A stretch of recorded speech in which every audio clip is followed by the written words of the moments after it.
After more than 3 months of this war raging, a major development came recently at the end of May, with the United States announcing a $700 million military aid package for Ukraine. The weapons contained in it include 1,000 javelins, 6,000 anti-armor weapons, 5 counter-fire radars, 4 helicopters, and most notably 4 high-mobility artillery rocket systems, or HIMARS, that can attack targets with great precision while being mobile and beyond range of Russian artillery.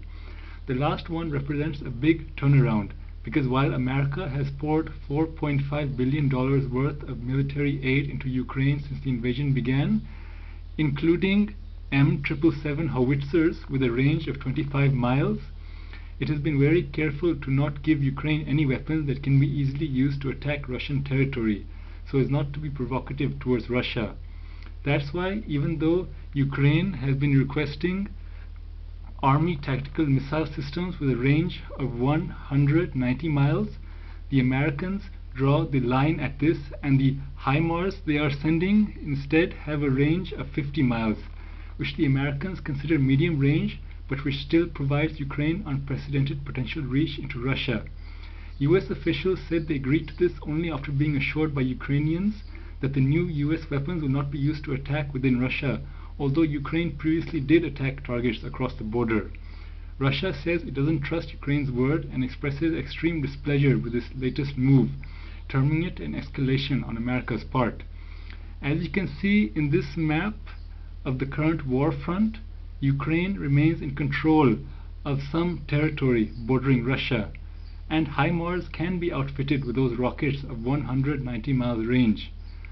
Nevertheless, US weapons like HIMARS plus M270 rocket launchers that Britain is sending, with also 50 miles range, are intended to help Ukraine level the playing field in Donbass, where Russia is currently making great gains using heavy firepower.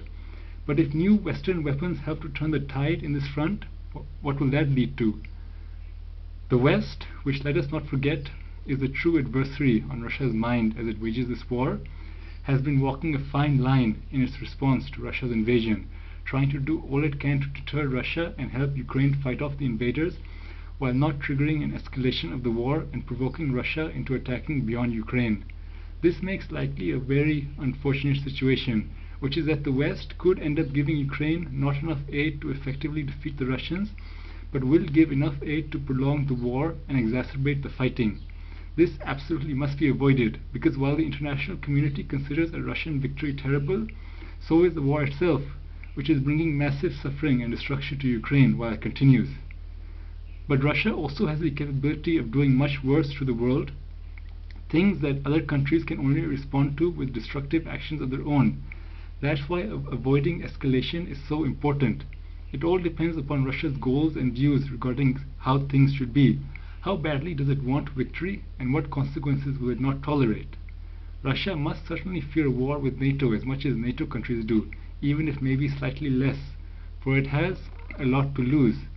But if it is already losing a lot because of international actions, who knows what its recourse might be? And HIMARS could potentially be a turning point. The West working with Ukraine to bring about Russian losses and defeat on the battlefield is one thing, but if the threat of a violent assault on Russia itself emerges, that more than anything else can provoke the Russians to hit back. Most likely scenario is that they launch a massive bombing campaign across Ukraine to block transport of supplies from abroad. Direct retaliation from NATO would be unlikely. Alternatively, Russia might back down from the war if its own people start to be in danger.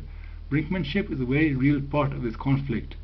Russia's war with Ukraine brings back the complicated issues and dilemmas that were part of the great power struggles of the 20th century.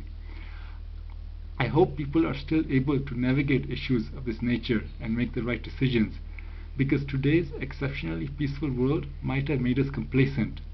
But at the same time, it hopefully also means the war in Ukraine has less of a chance to expand into something much worse.